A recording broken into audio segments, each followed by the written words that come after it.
Every year, the news says Congress is fighting over the budget. One side wants to cut spending, the other wants to invest more. And it sounds like every dollar is up for debate. But here's the truth.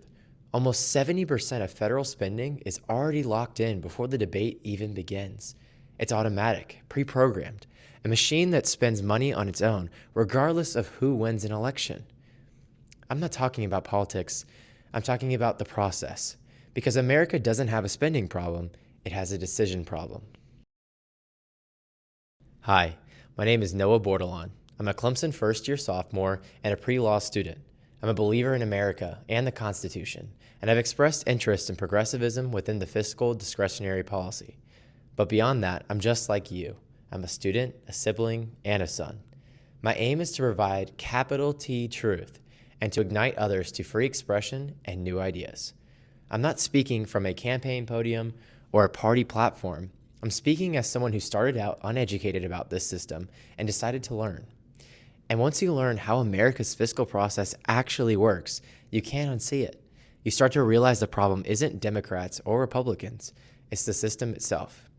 And that system affects every single one of us, from how much we pay for college, to whether we can afford a business, to the kind of country we'll all inherit one day. That's why this conversation matters.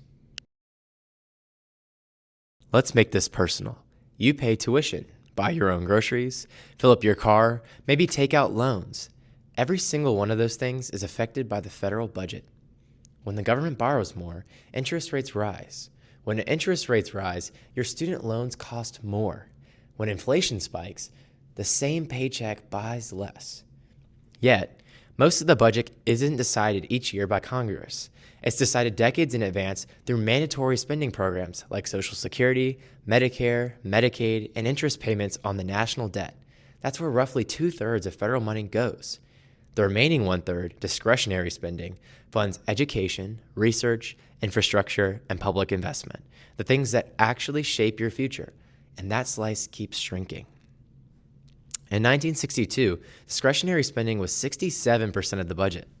Today, it's about 31%. The result, less flexibility, fewer choices, and a government that maintains rather than innovates. The shift began with the Congressional Budget and Impoundment Control Act of 1974. It gave Congress more authority on paper, but in practice, it built a framework that locks the future into the past.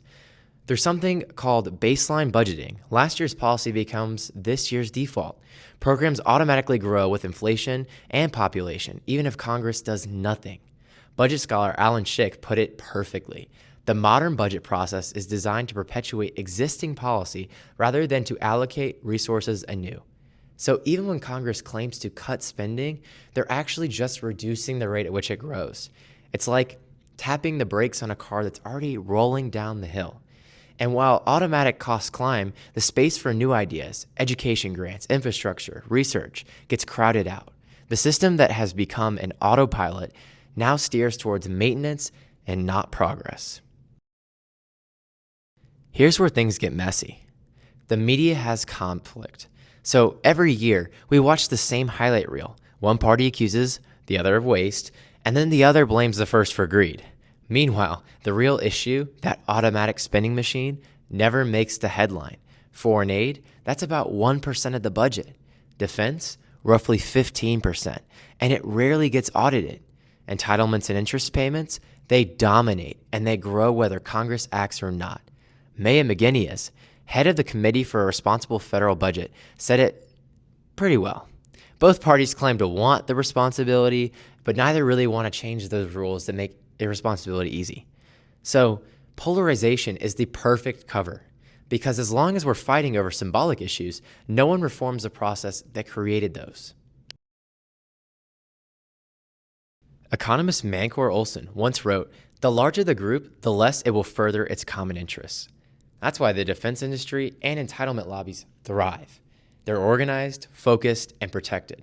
But the public goods that help everyone, infrastructure, research, education, don't have lobbyists, so they're the first to get cut. The Congressional Research Service has shown this again and again, that non-defense discretionary programs are the only category routinely reduced under budget caps or sequestration. The result is predictable. Short-term politics win, long-term progress loses. A government that can't close obsolete programs or reinvent new ones slowly erodes its own capacity to grow. So, how do we fix a system this rigid? Not with political slogans, but with structure. Now, I present 3 pretty good ideas that I came up with in my last paper. First, commission-based reform. The base realignment and closure process, or BRAC, succeeded because Congress had to vote yes or no on an entire reform package. No cherry picking, no politics by district.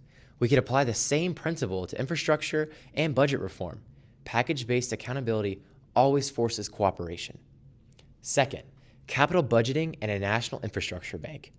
Well, right now, the government treats every dollar of spending as consumption, but investing in a bridge, a power grid, or a broadband isn't consumption, it's an asset. So, a capital budget would separate long-term investments from short-term expenses. A national infrastructure bank could measure return on investment instead of political popularity. Third, baseline pay-go reform. The goal isn't endless austerity, it's discipline with flexibility. We can keep pay-go rules that require offsets for new spending while allowing exceptions for projects that clearly pay for themselves over time. Fiscal responsibility and innovation can coexist if we build rules that reward both.